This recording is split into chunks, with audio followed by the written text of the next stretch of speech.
हीरा रत्न क्या हर कोई धारण कर सकता है? जी नहीं, हीरे के भी दुष्प्रभाव बहुत सारे होते हैं और किस प्रकार से यह दुष्प्रभाव देता है, किस प्रकार से आपके जीवन में कष्ट बढ़ा देगा, यह सब जानकारी आज मैं देने वाला हूं। और हीरा रत्न क्या आपके लिए शुभ है या अशुभ है, तो बने रहिए मेरे साथ। मैं हूं ज्योतिषाचार्य आकाश, आप देख रहे हैं नक्षत्र ज्योतिष।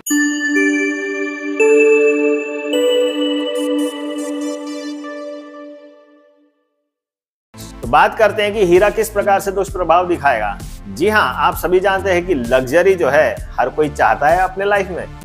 लग्जरी के लिए आपके जीवन में व्यसन आ जाए तो फिर वह लग्जरी आपको डुबा देती है। जिस प्रकार से सट्टेबाजी हुआ, लोन लेकर के बड़े बड़े मकान खरीदना हुआ, दिखावे के लिए आपको एरोप्लेन में जाना हुआ, वो भी बिजनेस क्लास में, तो ये सब चीजें जो है वह ओवर लग्जरी के हिसाब से ही देखी जाती हैं। तो लग्जरी के लिए अगर आपका मन जो है वह भ्रमित हो चुका है तो फिर आपको बहुत अपने आप को कंट्रोल करना पड़ता है। हीरे के यही दुष्प्रभाव होते हैं, कहीं ना कहीं आप व्यसन में पड़ जाते हैं, कहीं ना कहीं आप ओवर लग्जरियस हो जाते हैं। दिखावे की जिंदगी जीने के लिए आप स्वयं का नुकसान कर बैठते हैं, कर्जे में डूब जाते हैं और बहुत सारे कष्ट आपको झेलने पड़ते हैं जीवन में। तो इसीलिए हीरा आप धारण करें या ना करें, आपके लिए शुभ रहेगा या अशुभ रहेगा, यह जानकारी आज पूरे वीडियो में मैं दे रहा हूं। तो सर्वप्रथम बात करते हैं मेष लग्न मेष राशि की। आप देखिए, मेष लग्न मेष राशि में यह शुक्र जो है द्वितीय भाव का और सप्तम भाव का स्वामी हो जाता है, मारक प्रभाव देता है। परंतु शुक्र की पोजीशन अच्छी होगी तो शादी विवाह में कष्ट आ रहे हैं, वैवाहिक जीवन कष्टमय हो रहा है, आपसी सामंजस्य नहीं बन रहा है, तो हीरा पहना जा सकता है, परंतु थोड़ा सा मतलब कि 15 से 20 सेंट का आप धारण करें तो अच्छा रहेगा। अन्यथा अगर आपने कहीं 1 कैरेट का या फिर 2-2.5 कैरेट का धारण कर लिया तो वह आपके लिए नुकसानकारक भी सिद्ध होगा। तो मेष लग्न मेष राशि वाले जातकों के लिए हीरा पहनना उचित नहीं माना जाता, वैदिक प्रिंसिपल्स के हिसाब से और साथ ही साथ केपी प्रिंसिपल्स के भी हिसाब से। परंतु पूरी कुंडली का एनालिसिस करने के उपरांत ही बताया जा सकेगा कि आप इसे धारण करें या ना करें। शुक्र की महादशा है या अंतरदशा चल रही है तो 13 मुखी धारण कर लीजिए, हीरा हो सकता है कि दुष्प्रभाव दिखा दे। साथ ही साथ शुक्र की पोजीशन आपकी कुंडली में किस प्रकार की है उसको भी एनालिसिस करना पड़ता है, उसके उपरांत ही बताया जाएगा कि आपके लिए यह शुभ है या अशुभ है। तो अब बात करते हैं वृषभ लग्न वृषभ राशि के लिए हीरा शुभ है या अशुभ। तो भैया लग्नेश है और लग्नेश का रत्न धारण करना तो सबसे अच्छा ही माना जाएगा। तो वृषभ लग्न वृषभ राशि में शुक्र जो है वह लग्नेश के साथ साथ छठे भाव का स्वामी भी हो जाता है। तो ऐसी कंडीशन में तो आपको धारण कर ही लेना चाहिए। जिनके भी वृषभ लग्न वृषभ राशि है वह हीरा रत्न बिल्कुल धारण कर सकते हैं। और अगर शुक्र की पोजीशन बुध के नक्षत्र में या शनि के नक्षत्र में हुई और वेल पोजिटेड है, केंद्र या त्रिकोण में बैठा है, तो बिल्कुल लाइफ टाइम धारण करना चाहिए। अब बात करते हैं मिथुन लग्न मिथुन राशि की। तो मिथुन लग्न में यह द्वादश भाव का स्वामी हो जाता है और साथ ही साथ पंचम भाव का स्वामी हो जाता है, यानी कि त्रिकोण भाव का स्वामी है और साथ ही साथ द्वादश भाव का है। तो सोच समझ के धारण करना चाहिए। अगर शुक्र की महादशा चल रही है तो शुक्र की महादशा में भी सोच समझ के धारण करें। वैसे तो नॉर्मली धारण किया जा सकता है, पर यह क्या है कि ओवर लग्जरियस बना देता है और द्वादश भाव का स्वामी है तो ऑब्वियस है कि लोन वगैरह या फिर ओवर लग्जरी के वजह से आपको कष्टमय जीवन भी दे सकता है या कर्जे में भी डाल सकता है।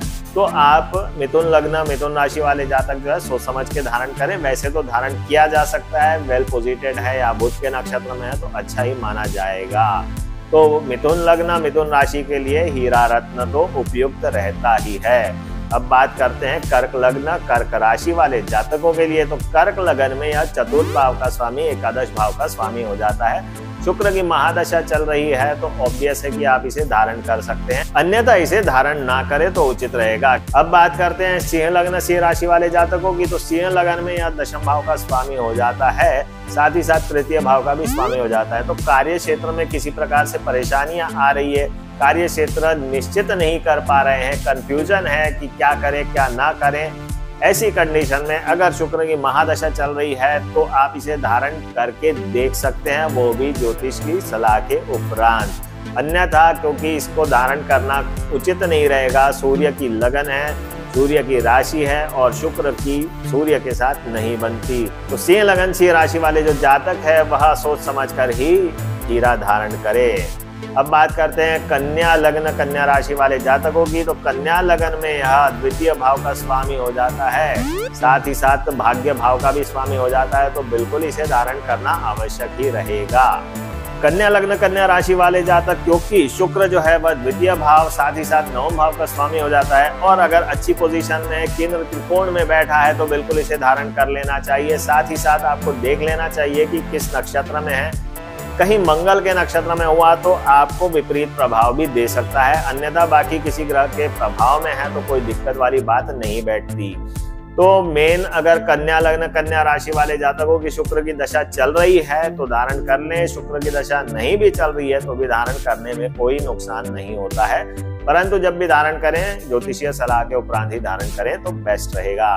अब बात करते हैं तुला लग्न तुला राशि के जातकों की। तो तुला लग्न में यह लग्नेश हो जाता है, साथ ही साथ अष्टम भाव का स्वामी भी हो जाता है, तो इसको तो सोच समझ के धारण करना चाहिए, परंतु मोस्टली जो है ज्योतिष लोग इसे धारण करवाएंगे ही। हीरा रत्न धारण करना उचित ही रहेगा क्योंकि लग्न के साथ साथ आयु के भाव का भी यह स्वामी हो जाता है, तो इसे धारण करने से कोई हानि नहीं रहेगी, परंतु बस ध्यान रखना है अगर मंगल के नक्षत्र में है तो मंगल की पोजीशन भी आप देख लें तो उचित रहेगा। अब बात करते हैं वृश्चिक लग्न वृश्चिक राशि वाले जातकों को हीरा धारण करना चाहिए या नहीं करना चाहिए। वृश्चिक लग्न में यह हो जाता है द्वादश भाव का स्वामी, साथ ही साथ सप्तम भाव का स्वामी, तो बिल्कुल ना है। हीरा वृश्चिक लग्न वाले जातक नहीं धारण करें तो अच्छा रहेगा, अन्यथा कहीं ना कहीं समस्याएं आ सकती हैं इनके जीवन में या कोई ना कोई व्यसन आ सकता है। अब बात करते हैं धनु लग्न धनु राशि के जातकों के लिए। तो धनु लग्न धनु राशि में यह हो जाता है एकादश भाव का स्वामी, साथ ही साथ छठे भाव का स्वामी। तो ऐसी कंडीशन में जहाँ नौकरी में समस्या चल रही है उस कंडीशन में आप इसे धारण कर लें। प्रमोशन चाहते हैं तो धारण कर लें, अन्यथा धारण करने की आवश्यकता नहीं रहती, क्योंकि लग्नेश जो है वह गुरु है और शुक्र जो है उसका मित्र नहीं है। परंतु कंडीशन मैंने बताई है कि कंडीशंस चेक करने के उपरांत ही बताया जा सकता है कि बेस्ट रहेगा या नहीं रहेगा। मेनली देखा जाए तो धनु लग्न धनु राशि वाले इसे धारण ना करें तो उचित रहेगा। अब बात करते हैं मकर लग्न मकर राशि वाले जातकों की। तो मकर लग्न में तो भाई इसको तो धारण कर ही लेना चाहिए क्योंकि यह त्रिकोण भाव का स्वामी हो जाता है, साथ ही साथ केंद्र भाव का भी स्वामी हो जाता है।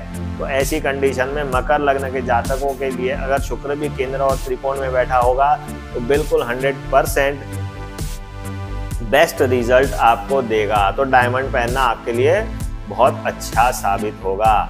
अब बात करते हैं कुंभ लग्न कुंभ राशि वाले जातकों की। तो कुंभ लग्न कुंभ राशि में यह हो जाता है केंद्र भाव का स्वामी और साथ ही साथ त्रिकोण भाव का स्वामी।